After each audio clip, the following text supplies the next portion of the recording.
Saya mendukung Marcel Widianto untuk menjadi wakil wali kota Tangerang Selatan. Ini mohon maaf warga Tangerang Selatan. Dan saya juga mendukung selebritis-selebritis lainnya yang sedang maju pilkada. Ayo, maju. Mengapa? Karena saya adalah seorang public figure juga? Bukan. Apakah saya sudah nggak waras? Masih. Ingin tahu kenapa? Yuk kita akan lihat menggunakan kartu-kartu saya.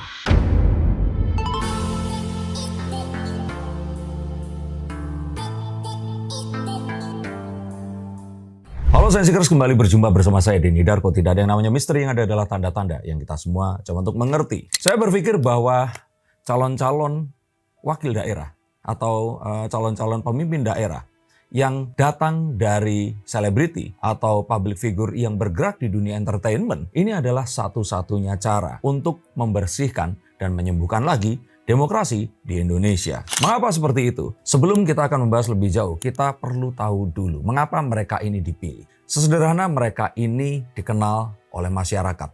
Di antara banyak sekali foto-foto para calon yang ada di dalam lembar yang harus dicoblos, maka seseorang biasanya akan lebih mudah dan pasti akan lebih mau untuk menyoblos atau memilih seseorang yang mereka kenal. Betul sekali, mungkin saja ada wakil rakyat atau ada tokoh masyarakat yang mereka mungkin pernah lihat, tapi kedekatan seseorang dengan seorang public figure atau stand up comedian misalkan tentu saja akan jauh lebih erat. Dan inilah yang dipergunakan oleh partai politik untuk mencari pemilih-pemilihnya. Dan betul sekali bahwa wakil rakyat dari kalangan artis ini terbukti bisa mengerek popularitas partai politik yang mengusungnya. Mengapa itu semua terjadi? Sebenarnya satu, ini adalah naluriah manusia, tapi yang lebih penting lagi adalah cepatnya berkembangnya teknologi informasi yang mengalahkan dinamika kemasyarakatan yang saat ini ada. Jadi seseorang saat menjadi viral, dia akan sangat terkenal. Kita ingat dulu ada Mang Oleh yang jualan odading di Bandung yang terus kemudian hilang keberadaannya karena gara-gara menarik kursi. Tapi kita tetap tidak bisa menjelaskan mengapa dia yang hanya berjualan odading, yang ada mungkin ratusan penjual odading yang lainnya di area itu, mengapa dia yang terkenal? Antrian di mana-mana dan menjadi viral. Tidak ada sebuah teori atau mungkin belum ada yang bisa menjelaskan fenomena ini tadi, tapi viralan ini tentu saja menjadi sebuah hal yang sangat menggiurkan untuk partai politik yang memang prestasinya ini akan dinilai dari kemampuannya untuk meraup suara sebanyak-banyaknya dari masyarakat yang one man, one vote. Mungkin kita berpikir ini sesuatu yang miris saat seseorang memilih seseorang yang dikenal dan dikenalnya karena dia ini viral. Tapi sebenarnya hal ini memang terjadi dalam dunia entertainment dari mana mereka ini berasal pula. Saat ini kita menjumpai banyaknya influencer atau tiktokers, mungkin juga youtubers yang memang akhirnya terkenal padahal mereka tidak memiliki karya. Ada yang disukai masyarakat karena dia memiliki nasib yang mengibakan atau berkaitan dengan seseorang yang harus diberikan iba. Ada juga karena seseorang menyukai penampakannya ini tadi. Biasanya memiliki satu kecenderungan fisik yang gampang untuk diingat. Dan dari sini saja kita tahu bahwa memang terkadang masyarakat kemudian menyukai seseorang bukan karena karya atau isi kepalanya. Tapi kadang-kadang mereka memilih hanya karena keanehan yang ditimbulkannya. Di sisi yang lain, dalam politik tidak apple to apple mungkin, tapi ini adalah satu hal yang juga terjadi, fenomena yang hampir sama. Ini juga terjadi dalam dunia politik di sana. Kadang dalam politik, seseorang akhirnya maju hanya karena dia adalah misalkan pemimpin pondok pesantren di daerah tersebut. Apakah dia memiliki kemampuan untuk mengelola tata negara? Apakah saat seseorang berhasil menjadi seorang pengusaha sukses, akan bisa juga menangkap aspirasi dan mewujudkan aspirasi itu tadi? Maka hal seperti ini adalah sesuatu yang juga terjadi, di mana proses meritokrasi untuk memilih pemimpin daerah ini tidak dilakukan dan memiliki satu bentuk yang jelas. Apa itu meritokrasi? Yaitu proses yang akan bisa menyaring seseorang tanpa melihat latar belakang dari mana dia berasal, mewakili kelompok apa orang ini tadi, tapi berdasarkan kemampuannya untuk menyelesaikan tugas-tugas yang memang nyata ada dalam jabatan atau kedudukan yang dia harus pegang nanti.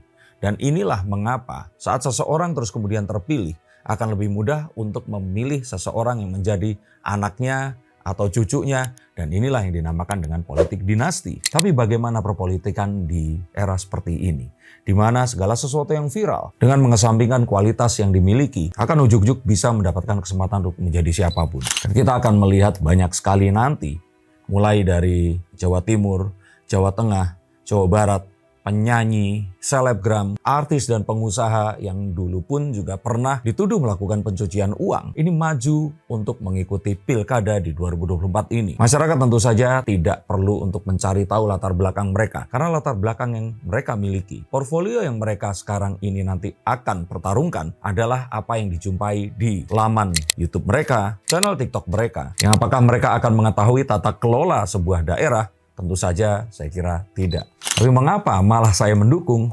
Adalah karena biarkan saja mereka semua ini diberikan kesempatan untuk menjadi pemimpin daerah tadi. Dan kita akan lihat bagaimana berantakannya mereka akan melakukan tugasnya. Karena hanya dengan cara ini, itu semua akan bisa dibuktikan terbalik bahwa mengusung public figure yang tidak memiliki kemampuan untuk memberikan tata kelola negara atau daerah adalah sebuah kesalahan besar yang akan tidak bisa kita kembalikan lagi jika kita terus melakukannya. Tapi tentu saja agar kesalahannya ini tidak terlalu parah, maka bisa saja kita harus membuat sebuah lembaga yang bisa menilai mereka di dalam Kementerian Dalam Negeri dan mengevaluasi kerja mereka agar hal-hal yang vital kerusakannya ini tidak akan terjadi. Karena menyetop mereka, menyetop popularitasnya, itu sama dengan mencari jarum di antara tumpukan jerami yang pasti akan sulit untuk dilakukan. Kita tahu bahwa Marcel Widianto bukanlah Komeng. Dan banyak juga selebriti lain dari platform seperti YouTube,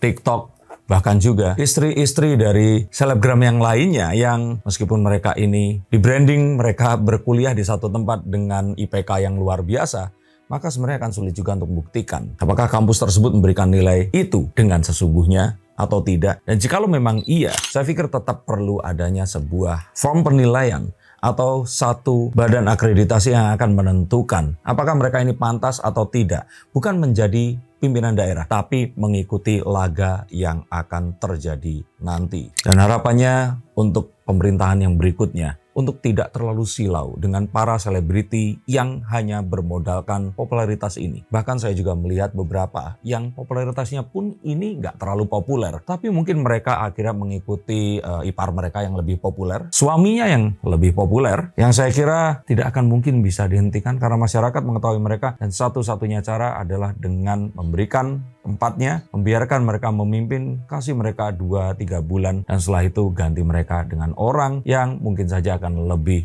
bisa fit and proper dengan kualifikasi yang dibutuhkan. Ini mungkin sesuatu yang gila, tapi saya kira hal yang gila harus bisa diselesaikan dengan hal yang lebih gila yang lainnya. Bagaimana pendapat kalian? Apakah kalian setuju?